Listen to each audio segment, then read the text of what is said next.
ক্ষমতাসীন দল নির্বাচনে হেরে যাবে, খুব পরিষ্কারভাবে দেখা গেল জরিপে। তখন তারা ইলেকশন কমিশনকে বলল যে আমাদেরকে জেতাতে হবে।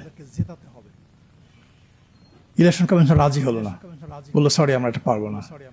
তখন সরকার ইলেকশন কমিশনের যে ফান্ডিং অর্থাৎ টাকা পয়সা, বেতন ভাতা, নির্বাচনের খরচ সব বন্ধ করে দিল। ইলেকশন কমিশন কোথায় যাবে? অর্থাৎ এই যে ইঞ্জিনিয়ারিং কথাটা আসছে, এটা মূলত কারা করে? দলগুলো করে, সরকার করে, ক্ষমতাসীন দল করে। এটা তাদেরই টার্গেট, ক্ষমতায় থাকার টার্গেট। এবং আর যারা করে তারা, যারা ক্ষমতার বাইরে আসে তারা ক্ষমতায় আসার জন্য করে। এবং এইটা দুই রকম হয়, একটাকে আমি বলবো স্মার্ট ইঞ্জিনিয়ারিং, আর একটা আনস্মার্ট, যেটা সবাই বুঝে ফেলে। স্মার্টটা বোঝা যায় না, সহজ না, খুব কঠিন কাজ। যেমন ৮ নিয়ে অনেক কথা উঠছে, আমি আর ব্যাখ্যা দেবো না, কিন্তু ৮ সালে ইলেকশন নিয়ে IRI, ইন্টারন্যাশনাল রিপাবলিকান ইনস্টিটিউট, ওরা অবজার্ভ করে বলছিল best election in the history of Bangladesh. আমি কোট করে বললাম best election in the history of Bangladesh. তারা ঠিকই কথা বলছিল, বাট এখন there are lots of questions about this election. প্রচুর প্রশ্ন উঠতেছে, তাই না? এই যে 14 সালের নির্বাচন, আমরা সবাই কি বলি, মানে যারা আওয়ামী লীগের পক্ষে যারা সাফাই গায়, লজিক দেখায়, তারা কি বলে, বিএনপি ইলেকশন আসে না, আমরা কি করব, আমাদের কিছু করার ছিল না। বাট এটা নিয়েও কিন্তু অনেক স্টাডি আছে। হার্ভার্ড ইউনিভার্সিটি এবং ইউনিভার্সিটি অফ সিডনি, ওদের একটা ইন্ডেক্স আছে, আপনারা যারা স্টুডেন্ট আছেন এখানে একটু সার্চ করে দেখবেন পড়াশোনা করার জন্য। PEI, perception of electoral integrity. ওরা এই নির্বাচনটাকে বলে ব্যর্থ নির্বাচন, ইংরেজিতে বলছে ফেইলড ইলেকশন। ঠিক এই টার্মটা ব্যবহার করছে। হ্যাঁ, যদিও আমরা বলি যে এটা আইনগতভাবে বৈধ ছিল, এরকম ছিল, এরকম ছিল, নানা রকম কথা বলি, বাট এরকম আমাদের প্রত্যেকটা নির্বাচন নিয়ে এই ইন্টারন্যাশনাল অনেক রকম রিসার্চ হয়েছে, নানা রকম কমেন্ট হয়েছে। এখন প্রশ্ন হচ্ছে ইলেকশন ইঞ্জিনিয়ারিংটা কিভাবে হয়? এটা সূত্রপাত হয় কিছুটা আসছে আলোচনায় নির্বাচন কমিশন নিয়োগ দিয়ে। একটা ইলেকশন কমিশনের স্বাধীনতা, কাগজে কলমে যাই থাকুক না কেন, বাস্তব স্বাধীনতা ডিপেন্ড করে আমরা কাদেরকে কমিশনার নিয়োগ দিচ্ছি, তারা কারা, তারা কোন রকম মানুষ। এবং বেশিরভাগ সরকারি এই আমাদের দেশে এই পর্যন্ত চেষ্টা করেছে তাদের প্রতি যারা লয়াল পিপল, যারা বিশ্বস্ত, যারা তাদের কথার বাইরে যাবে না, এরকম লোককে কমিশন নিয়োগ দেওয়ার চেষ্টা করেছে। এটা একদম প্রথম থেকে শুরু হয়েছে এই কালচারটা, এবং এটা বন্ধ হয় নাই। এটা এই কাজে এটা বন্ধ না হলে এই জিনিসটা হবে না। আর দ্বিতীয় যেটা হচ্ছে, এটা আলোচনায় আসছে সীমানা নির্ধারণ, এটাকে আমরা বলি জেরিমেন্ডারিং। জেরিমেন্ডারিং এটা হচ্ছে যে ওই যে ব্যারিস্টার সাহেব একটা বলেছেন, আমাদের নেসার আমিন একটা বলেছেন, যে কোন একটা এলাকাকে ধরেন যে এরা কোন একটা দলে ভোট দেয়, তাদেরকে পারপাসিভলি অন্য একটা এলাকায় নিয়ে যাওয়া, অন্য একটা আসন নিয়ে যাওয়া, যাতে করে ভোটের ফলাফলের মধ্যে এক ধরনের তারতম্য হয়, প্রভাব পড়ে। এটা আর এক রকম ইঞ্জিনিয়ারিং। আর এক রকম ইঞ্জিনিয়ারিং হচ্ছে যেটা এই মানে আমাদের হয়ে আসছে, এই জন্য আমি বলছি সরাসরি, পলিটিক্যাল পার্টির নিবন্ধন। অনেক ভুয়া পলিটিক্যাল পার্টির নিবন্ধন হয়েছে, কখনো কখনো রাষ্ট্রের উদ্যোগে করা হয়েছে। এইগুলোকে নিয়োগ দিয়ে নির্বাচনকে কোট আনকোট কম্পিটিটিভ করার চেষ্টা করা হয়েছে। এটা বিভিন্ন সময় হয়েছে, বিভিন্ন সালে হয়েছে। আর একটা ইঞ্জিনিয়ারিং যেভাবে হয়, মানে প্রসেসটা যেভাবে হয়, ভুয়া পর্যবেক্ষক সংস্থা বা পর্যবেক্ষক নিয়োগ, এভাবে হয়েছে অনেক। এই যে ধরেন যে 2024 সালের নির্বাচনে অনেক ভুয়া পর্যবেক্ষক সংস্থা ছিল, অনেক ভুয়া পর্যবেক্ষক কেন্দ্রে কেন্দ্রে ছিল। সেই এই তাদেরকে ব্যবহার করে কাজে লাগে এই কাজগুলো করা হয়েছে। তারপরে যে সাংবাদিকদের কথা আসছে, তাদেরকে এক্সেস না দেওয়া। আমাদের কিন্তু সাংবাদিক নীতিমালা আছে নির্বাচন কমিশনের, এই যে সাইম সাহেব হয়তো এটা ওইভাবে কাভার করেন নাই, কিন্তু সাংবাদিকদের এক্সেস ওইভাবে দেওয়া হয় নাই, যাতে করে তারা ওই কি হয়েছে না হয়েছে কেন্দ্রের মধ্যে সেটা দেখতে না পারে। তবে এই যে কাজগুলো এটা খুব কঠিন কাজ। কঠিন কাজ কি কারণে? আপনি ধরেন ওই যে সারিয়া সাহেব এটা দেখাইছে আপনাদেরকে, যে বাক্স ভরে গেলে পরিবর্তন, এটা কিন্তু খুব ডিফিকাল্ট একটা কাজ, সহজ না। কিভাবে? একটা বাক্স যখন ফাঁকা থাকে, অর্থাৎ আগামী নির্বাচন শুরু হবে কয়টায়? ভোট গ্রহণ সকাল 7:30টায়। তার আগে প্রত্যেক সহকারী প্রিজাইডিং অফিসার এই বাক্সের চারপাশে প্রথমে বাক্সটাকে সে ফাঁকা করে এনে দেখাবে। দেখানোর পরে উনি চারপাশে 4টা লক লাগাবেন। এই লকটা বাঁশের পাতার মতো চিকন, সবুজ রঙের, এবং প্রত্যেকটা লকের আলাদা নাম্বার আছে। এই নাম্বারগুলো ভোটাররা তখন উপস্থিত থাকতে পারে না, আনফর্চুনেটলি, বাট ওখানে থাকে পোলিং এজেন্টরা, পর্যবেক্ষকরা, সাংবাদিকরা, তারা থাকতে পারে। এই যে 4টা লক লাগালো, ওই নাম্বারগুলো সাধারণত পোলিং এজেন্টরা নোট করে রাখে যদি ইলেকশন ফেয়ার হয়, যদি পোলিং এজেন্ট না থাকে। বাট আমরা তো দেখেছি অনেক নির্বাচনে পোলিং এজেন্ট ছিল না, কিংবা ডামি পোলিং এজেন্ট ছিল, তাই না? সো 4টা লকের নাম্বার ওনারা লিখে রাখে। তারপরে যখন এই বাক্সটা ভরে যায়, আর একটা লক মাঝখান লাগানো হয়, যেখানে ফাঁকা আপনি যেখান থেকে ব্যালট পেপার ঢোকাচ্ছেন ওখানে লাগানো হয়। তো এইটা, এই 5টা লকের নাম্বারই পোলিং এজেন্টরা লিখে রাখেন, এবং যেহেতু তারা সারাদিন কেন্দ্রে থাকেন, গণনা করার সময় তারা আবার লকের নাম্বারটা মিলান যে ওই নাম্বারটা আছে কিনা লকের মধ্যে। কাজেই এই কাজটা কিন্তু অত সহজ না। এবং আরেকটা বাক্স যখন দেওয়া হবে তখনও কিন্তু ওই একইভাবে 4টা লক লাগানো হবে সবার সামনে। কিন্তু 2000 মানে যখন ইলেকশনের এই যে ম্যানিপুলেশন হয়, ইঞ্জিনিয়ারিং হয়, তখন আর এই ঘটনাগুলো, এই যে প্রসেসটা, এই প্রসেসটাকে ফলো করা হয় না। যেমন ধরেন যে প্রশ্ন উঠলো যে রাতের বেলায় ভোট হয়েছে 2018 সালে, এবং আমি এবং ব্যারিস্টার তাজরিয়ান দুইজনই জাতীয় নির্বাচন তদন্ত কমিশনের সদস্য। আমাদের প্রতিবেদন এখনো সাবমিট হয় নাই। মানে একটা বড় জিনিস হচ্ছে যে বাংলাদেশে এই যে ইলেকশন ইঞ্জিনিয়ারিং, এটা নিয়ে কিন্তু খুব বেশি স্টাডি হয় নাই। যেটা হয়েছে খুব সারা বাট খুব ওইভাবে যে কোনো রিসার্চ হয় সেই জিনিসটা হয় নাই। বাট তারপরেও আমরা চেষ্টা করেছি যে তদন্ত কমিশনের প্রতিবেদনে এগুলোকে কভার করার জন্য।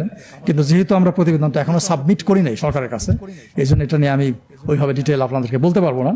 বাট ইন জেনারেল আমি কিছু কথা বলেছি এবং আরেকটু বলার চেষ্টা করবো। মানে যেভাবে হয়, যখন আপনার এই ইঞ্জিনিয়ারিংটা হয়, এই যে ম্যানিপুলেশন হয়, ভোট জালিয়াতি হয়, এটা ভোট জালিয়াতি ইঞ্জিনিয়ারিং একটা পার্ট, তখন কিন্তু এই লক লাগানোর কোনো ধারণা থাকে না।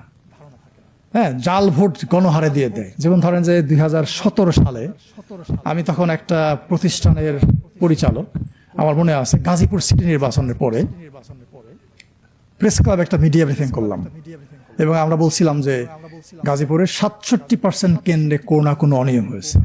এই সাইম সাহেব আমাকে প্রশ্ন করেছিল তখন, মানে আমি তখন ডায়াসে বসা, যে তাহলে আপনি কি ইলেকশনকে ফেয়ার বলবেন নাকি বলবেন না? ঠিক এইভাবে কয়েকবার আমাকে প্রশ্ন করেছিলেন। এই প্রশ্নটা আমার একদম পরিষ্কার মনে আছে। তো ওই ইলেকশনের পরে একজন কমিশনার ছিলেন মাহবুব তালুকদার, নিশ্চয় অনেকে মনে আছে। উনি আমাকে ফোন দিলেন যে ডক্টর আলিম, একটু চা খাবো, আসেন। আমি কমিশনে গেলাম। উনি আমাকে বললেন যে আমি জানি ইলেকশন ইঞ্জিনিয়ারিং হয়েছে, বাট আমি ধরতে পারছি না, আমাকে হেল্প করেন। আপনার পর্যবেক্ষকরা যা দেখেছে ওই এভিডেন্স গুলো আমাকে দেন। তা আমি ওনাকে বললাম যে পর্যবেক্ষকরা তো চোখ দিয়ে দেখে, তাদের তো চোখটাই বড় এভিডেন্স। তারা তো ছবি তুলতে পারে না ভাবে, তাদের ছবি তোলার তো সুযোগ নাই। তারা তো কাগজপত্র আপনাকে সাবমিট করতে পারবে না, এই সুযোগটা নাই। এবং সারা দুনিয়ার পর্যবেক্ষণটা এরকমই হয়। তখন উনি আমাকে বললেন যে তাহলে আমি ধরবোটা কিভাবে? আমি তাকে বললাম যে একটা সহজ রাস্তা আছে, বাট আপনি পারবেন কেন জানি না। সেই রাস্তাটা হচ্ছে, যখন ব্যালট পেপারটা ইস্যু করা হয় তার কিন্তু 2টা পার্ট থাকে, এটা আপনার সবাই জানেন। ওই যে ব্যাংকের চেক বইয়ের মতো 2টা পার্ট, মুড়িপত্র থাকে আর কি, সহজ কথায়। যে পার্টটা দেওয়া হচ্ছে বা যে পার্টটা রেখে দেওয়া হচ্ছে বইয়ের সঙ্গে, 2টা পার্টের মধ্যে কিন্তু সিল থাকে, একটা সামনের দিকে থাকে, একটা পিছনের দিকে থাকে। মানে যেটা পার্টটা দিয়ে দেওয়া হচ্ছে ওটা পিছন দিকে সিল থাকে, স্বাক্ষর থাকে। আর যেটা বইয়ের মধ্যে আছে সেখানেও সিল স্বাক্ষর থাকে। তাহলে আপনি রিটার্নিং অফিসারকে বলেন এই যে ব্যালট পেপার ইস্যু করা হয়েছে ওগুলা আপনাকে দিতে, চেক করতে। আপনি চেক করলে বুঝতে পারবেন। তারপরে উনি আমাকে বললেন যে ওনাকে দেওয়া হয় নাই। উনি চেয়েছিলেন কমিশনের কাছে, কিন্তু কমিশন তাকে হেল্প করে নাই, রিটার্নিং অফিসার তাকে হেল্প করে নাই। তো এখন যখন এই জাল ভোটটা হয়, তখন কিন্তু মানুষ গিয়ে, যারা দুষ্কৃতিকারী, যারা ভোট জালিয়াতি করে, তারা ওই ব্যালট পেপার সিলে নিয়ে গণহারে সিল মেরে ঢুকায় দেয়। ওই সিলের ধার কেউ ধারে না। এই জন্য ওইভাবে ভেরিফাই করলে এইটা ধরা খুব সহজ হবে। কিন্তু আমাদের একটা বড় সমস্যা কি জানেন? আমাদের দেশে নির্বাচন শেষ হওয়ার খুব অল্প সময় পরে ইলেকশন কমিশন খুব দ্রুততার সঙ্গে গেজেট প্রকাশ করে দেয়। আর গেজেট যখন প্রকাশ করে তখন আর এটা ইলেকশন কমিশনের হাতে থাকে না, এটা চলে যায় আদালতে। অর্থাৎ কেউ যদি চ্যালেঞ্জ করে তখন তাকে আদালতে যেতে হবে, কমিশনের কিছু করার থাকে না। Which is a shortcoming of our legal framework, আমাদের আইনের একটা বড় দুর্বলতা। সো এই সব মিলিয়ে আমরা আসলে যদি শর্ট টার্ম চিন্তা করি, তাহলে প্রথম কাজটা হচ্ছে আগামী নির্বাচন তো একদম দরজায়, তাই না? যেগুলো হয়ে গেছে, এটা নিয়ে আমাদের ভাবার মানে কথা বলার বা ভাবার আর সুযোগ নেই, অবকাশ নাই। বাট যেটুকু বাকি আছে ওইটাতে একটা ফোকাস করা। প্রথম ফোকাসটা হতে পারে আপিল। আপিলটাকে স্বচ্ছতার সঙ্গে যাচাই বাছাই করে রায় দেওয়া। যেমন আমি ওই যে তাসলিম যারা প্রসঙ্গ আসছে, আমি এটা শোনার পরেই আমার অফিসে আমি বলতেছিলাম যে she will get back her nomination, এটা ভ্যালিড হয়ে যাবে। আমি একদম পরিষ্কারভাবে বললাম যে এটা ভ্যালিড হয়ে যাবে, এবং আজকে দেখলাম নিউজে তারটা ভ্যালিড হয়ে গেছে। খুলনা থেকে একজন প্রার্থী আমাকে ফোন করেছে, মানে যেদিন সে ফোন করেছে বলল স্যার আমারটা বাতিল হয়ে গেছে। কি কারণে? এই কারণে। আমি বললাম আপনি অ্যাপিল করেন, আপনারটা হবে। তো সে আমাকে একটু আগে জাস্ট SMS করলো যে সে ফিরে পেয়ে গেছে। তা আমি বলবো যে প্রথম স্টেপটা হবে ইলেকশন কমিশনের এই আপিল প্রক্রিয়াটার মধ্যে স্বচ্ছতা আনা, এটার মধ্যে যাতে কোনো রকম অনিয়ম না হয় সেটাতে ফোকাস করা, এটা নাম্বার 1। নাম্বার 2, যখন প্রচারণা হবে ওইটাকে ওই মাঠটাকে ফেয়ার রাখা। এই যে দেখবেন কিছু প্রশ্ন অনেক দল থেকে উঠতেছে, মাঠ সমতল না। এখন ইলেকশনের মাঠ যদি সমতল না থাকে তাহলে তো খেলাটা হবে না, জমবে না। আপনি একটা দলকে পাহাড়ের উপরে দিয়ে দিলেন, আর একটা দলকে পাহাড়ের নিচে দিয়ে দিলেন।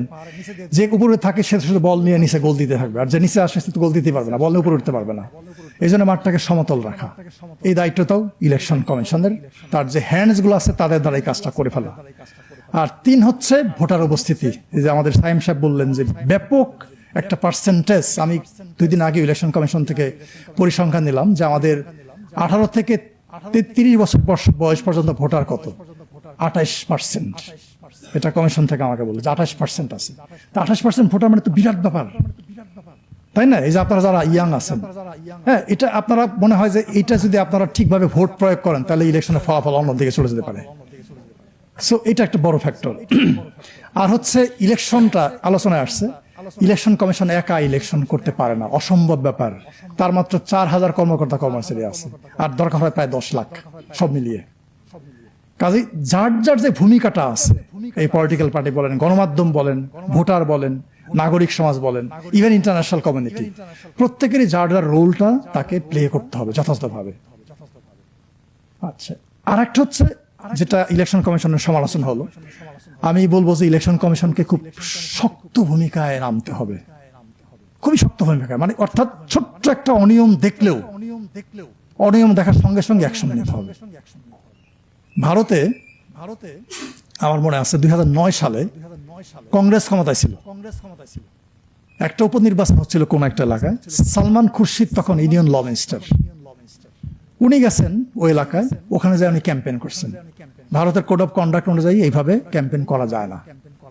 ইলেকশন কমিশন তাকে একটা নোটিশ দিল, কারণ দর্শাও নোটিশ, কেন আপনি ক্যাম্পেইন করবেন? উনি উত্তর দিলেন না, সালমান খুরশিদ। আর একটা নোটিশ দিল, উত্তর দিলেন না। কমিশন বসে থাকলো না, সে কি করলো? রাষ্ট্রপতির কাছে গেল ইলেকশন কমিশন, যে একজন মন্ত্রী আমাদের কোড অফ কন্ডাক্ট ভায়োলেট করেছে, আমরা অ্যাকশন নেব। হ্যাঁ, আমরা ইচ্ছা করলে নিতে পারি, বাট আপনি কিছু বলবেন কিনা বলেন। তারপরের দিনই সালমান খুরশিদ ইলেকশন কমিশনে এসে এইভাবে হাত জোর করে ক্ষমা চাচ্ছে যে আমি দুঃখিত, আর করবো না, ভুল হয়ে গেছে আমার। ছোট্ট একটা প্রবলেম দেখলো ইলেকশন কমিশন, তার বিরুদ্ধে অ্যাকশন নিতে হবে। তাছাড়া এই ছোট ছোট ভুল থেকে বড় বড় ভুল যখন হবে তখন সবকিছু এলোমেলো হয়ে যেতে পারে। আর একটা হচ্ছে পোলিং এজেন্ট। এই যে পলিটিক্যাল পার্টির যে এজেন্ট গুলো থাকবে, প্রত্যেক বুথে প্রত্যেক ভোট কক্ষে একজন করে এজেন্ট থাকবে, তাদেরকে শক্ত ভূমিকায় অবতীর্ণ হওয়া। অর্থাৎ কোন রকম অনিয়ম হলে সঙ্গে সঙ্গে প্রতিবাদ করা, কমপ্লেন করা, এই যে সোশ্যাল মিডিয়ার কথা আসছে এগুলোতে পাবলিশ করে দেওয়া। আর হচ্ছে পর্যবেক্ষক এবং সাংবাদিক, এখানে তাদের একটা বিশাল দায়িত্ব আছে। পর্যবেক্ষকরা কেন্দ্রে কেন্দ্রে যাবে, গার্ড হিসেবে কাজ করবে, সাংবাদিকরাও তাই গার্ড হিসেবে কাজ করবে। কাজেই তাদের এই গার্ড দেওয়াটা হইতে হবে শক্তিশালী, যাতে করে তারা সবকিছুতে পাহারা দিতে পারে। আর আপনারা যারা আছেন ভোটারদের একটা লিমিটেশন হচ্ছে, এই যদিও আসলে পাহারা দিবেন, কিন্তু পাহারা কিন্তু আপনারা ভোট কেন্দ্রের ভেতরে গিয়ে দিতে পারবেন না। আইনটা হচ্ছে যে ভোট কেন্দ্রের 400 গজের বাইরে থাকতে হবে। আপনি ভোট দেওয়ার জন্য যেতে পারবেন, আবার ফিরে আসতে পারবেন, বাট পাহারাটা আপনার দিতে হবে ভোট কেন্দ্রের 400 গজের যে বাউন্ডারি তার বাইরে। আমার কাছে মনে হয় এই কাজগুলো যদি আমরা করি তাহলে আগামী নির্বাচনটা ভালো হতে পারে। বাট একটা নির্বাচন ভালো হলে কি আমরা আমাদের নির্বাচন ব্যবস্থাকে ফিরিয়ে আনতে পারবো? অসম্ভব। ওই যে আমাদের শিহাব সাহেব বললেন যে 2001 সালের নির্বাচন মোটামুটি গ্রহণযোগ্য, তার আগে এখন সিরিজ অফ ইলেকশন ভালো করতে হবে, না হলে আমরা যে তিমিরে ছিলাম সেই তিমিরে থাকবো। এবং এটার জন্য যেটা দরকার সেটা হচ্ছে এই যে এতগুলো সংস্কার কমিশন, আমরা নির্বাচন ব্যবস্থা সংস্কার কমিশন থেকে 250টার মতো সুপারিশ দিয়েছি। 250টার মতো, মানে আইনও তৈরি করে দিয়েছি। ধরেন যে ডেলিমিটেশন বাউন্ডারি, একটা নতুন আইন তৈরি করে দিয়েছি আমরা। নির্বাচন কমিশন নিয়োগ, আমরা একটা আইন তৈরি করে দিয়েছি। কাজে এখন হচ্ছে যে বাংলাদেশটাকে আমরা পেয়েছি, পরিবর্তনের বাংলাদেশ, এই সংস্কারের মাধ্যমে সেই পরিবর্তনটা আনতে হবে, না হলে আমরা যেখানে ছিলাম সেখানে থাকবো। ধন্যবাদ সবাইকে।